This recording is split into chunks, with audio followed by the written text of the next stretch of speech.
tapi kemudian ditarik ke bidang pendidikan tinggi. Kemudian juga ada bidang ekonomi, kemudian bidang kesehatan, bidang pangan.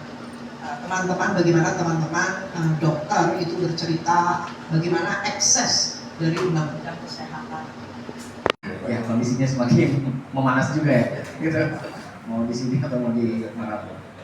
Wah, tadi Pak Bilal bilang berkaitan dengan apa saja yang kami lakukan. Tentunya Adia Bandung ini adalah satu bagian dari LBHI, satu lembaga bantuan hukum yang mempunyai pandangan terkait dengan menjalankan kerja-kerja bantuan hukum struktural.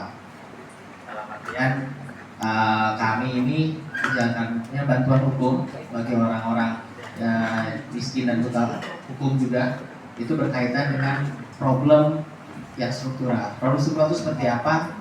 Ya, ini adalah problem yang tidak bisa diselesaikan hanya pada satu segmen saja. Seperti kayak misalnya hanya di bawah penggusuran, Bandung masih tetap banyak monumen-monumen penggusuran yang dimana lagi-lagi kebijakan pertanahannya itu masih memakai produk-produk koloni seperti Igor Pondi.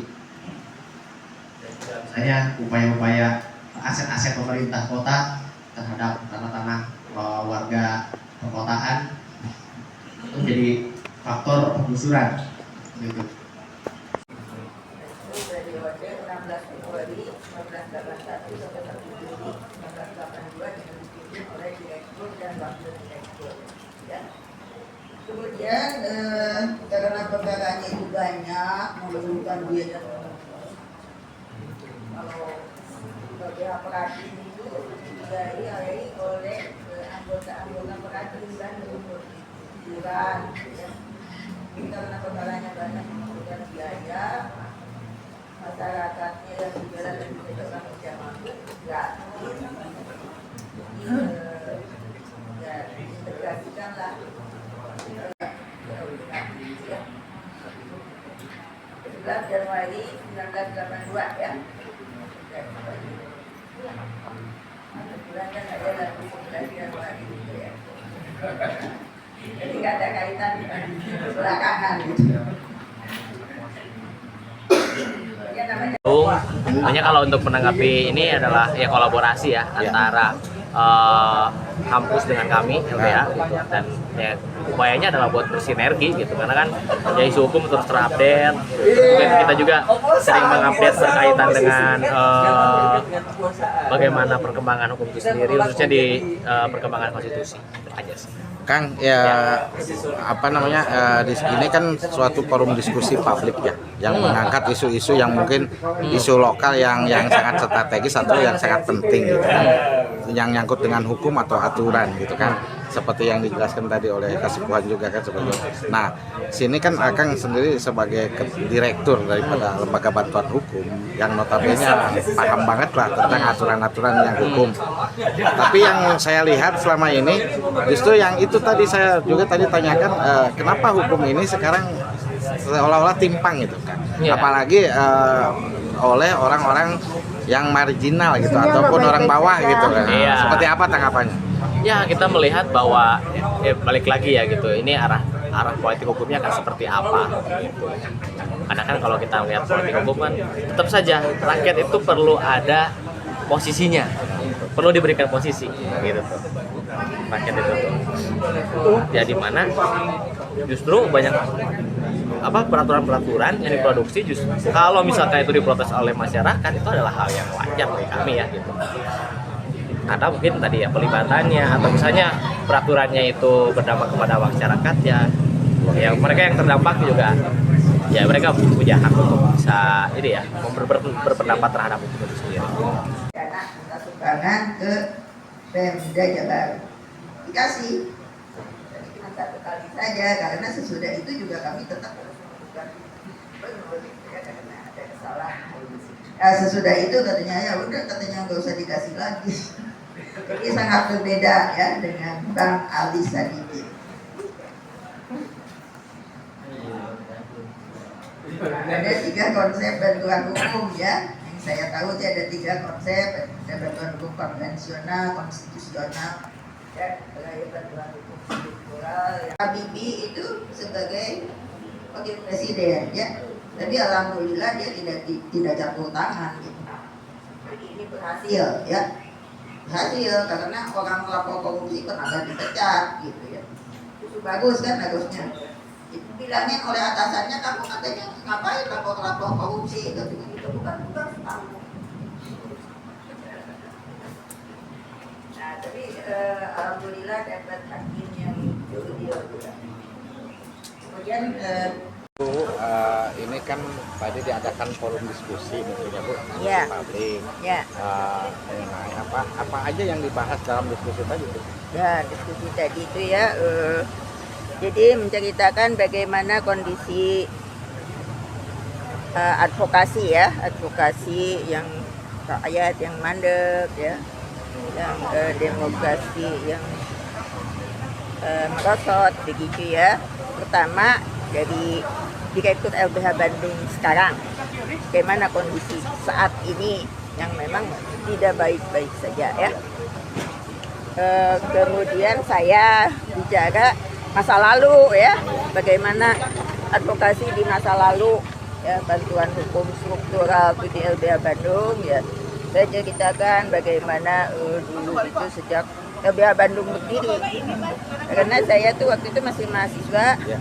LBH Bandung baru mau berdiri, saya ditawari untuk jadi aktivis LBH Bandung, termasuk oleh almarhum Bang Buyung ya, Adnan Buyung Nasution, dan saya juga diwawancara, tes wawancaranya oleh beliau, dan alhamdulillah diterima sehingga saya bisa mengabdikan diri di LBH Bandung.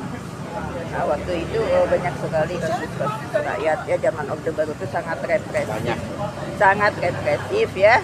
Terus saya juga ke daerah gitu ya, kebetulan sama direkturnya dulu Ibu Amarti Wisala itu sangat berwibawa orangnya ya. Nah, ada yang datang juga, didatangi lagi di daerah, lagi rapat sama masyarakat. Bu, dari historis itu nah, sekarang mungkin kan ada regenerasi ya, ada regenerasi kepemimpinan udah generasi sesudah saya tuh ya. dari LBH Bandung. Cuma misi-misinya seperti apa Bu? Apakah masih tetap misi-misi LBH Bandung dulu atau memang berbeda? Misi tetap ya, cuman karena beda zaman ya. Jadi mungkin caranya aja yang berbeda gitu, cara pembelaan, tapi tetap sama sih. Berarti Untuk secara aturan koridor masih membela sama ya, rakyat membela rakyat. miskin yang tertindas tanpa membedakan suku, ras, agama, keyakinan politik. Strategis nasional itu ditetapkan oleh pemerintah pusat dengan persetujuan DPR, baru bisa ada kawasan strategis nasional. Sekarang nama kawasan diganti dengan proyek PSN yang sewaktu-waktu bisa ditetapkan oleh pemerintah seenak udahnya. Jadi provinsi bikin ini kawasan lindung, tapi kata pusat situ PSN. Muat. Zaman dulu gubernur eksis loh, bupati eksis loh zaman Orde Baru. Karena mereka apa? Mereka ex officio adalah utusan daerah. Ada suara di DPR. Sekarang punya nggak gubernur suara di DPR MPR? Nggak ada. Nah, saudara, lalu waktu adil. Nah, di RUU itu kita bikin hak eksklusif dong. Jangan sampai merugikan. Tahu nggak? Itu setelah berantem bertengkar antar kementerian, sudah di para menteri, waktu sampai ke Seknek.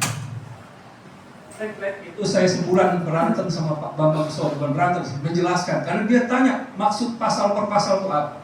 Sampai di ACC, nunggu ampres dari Pak Presiden waktu itu SBY, muncul surat dari Menteri SBY. Modelannya proksian Bu, jadi jangan satu tapi banyakin langsung udah ya kayak gitu. Jadi variasi, bisa juga ya dimenangkannya satu, yang empatnya ditolak seperti itu Bu. Jadi gambling aja lah gitu. Nah sekarang sih jadi ada wadah begini enak Bu. Kemarin itu deg-degan juga Bu sendiri, ngadunya kemana bingung Bu. Kita adalah nekat aja lah, daripada nggak ada gerakan, nggak ada apa ya kami sendiri. Dan akhirnya secara organik terbentuk Bu, ketemu di MK, ngobrol-ngobrol warung kopi gitu, akhirnya ayo kita ajukan lagi, dan akhirnya kok jadi sama semua. Akhirnya saya ngajuin 2 minggu kemudian ada 4 yang ngajuin hal yang sama gitu. Jadi makin lama makin kesadarannya makin tinggi, tapi memang tidak terkonsolidasi Pak. Jadi dulu itu menjelang kita reformasi di Bandung itu ada namanya Fordiskum, pernah dengar nggak? Forum Diskusi Hukum. Oh iya Pak. Saya, Dindin Maulani, Bu Melani dan kawan-kawan lah itu tergabung di situ. Dan dulu itu sangat signifikan perannya. Iya betul. Sebagai watchdog. Ya. Mungkin karena kita usia udah ini ya, itu regenerasi nggak jalan. Nah, ada ide menghidupkan lagi suatu forum seperti itu, gabungan antara akademisi dan praktisi. Dan inilah yang kita mulai pertemuan. Jadi cita-citanya begitu. Nah, kemudian dipilih nama seperti tadi Constitutional Society itu karena kita ingin juga masyarakat itu paham bahwa semua persoalan itu bersumber dari isu-isu konstitusi. Masyarakat nggak paham kan kalau naikin BBM itu sebenarnya masalah konstitusi. Betul. Kan gitu ya. Kalau bicara upah buruh, UMK itu masalah konstitusi. Nah, memang karena kita ingin ke situ. Jadi ke depan itu kita berharap nanti ada semacam rutin. Dan saya waktu diminta gagasan, saya bilang kenapa Fordiskum berhasil? Karena kita itu kolaborasi keras dengan media, para wartawan. Dulu ada FAB ya, Iya Pak, betul. FAB, terus kita punya setiap slot di minggu, satu minggu itu 1 kali di PR. Iya.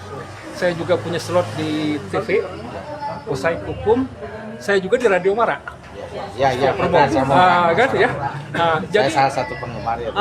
jadi sangat intens. Nah, kita kepengen begitu deh ke depan. Jadi betul-betul ya ditunjang sama media lah saya. Jadi intinya ingin menghidupkan kembali. Ya semacam gitu, spirit kerjasama antara akademisi dengan praktisi. Karena akademisi ternyata kalau ngomong di Menara Gading itu juga susah. Ya harus ada yang endorse.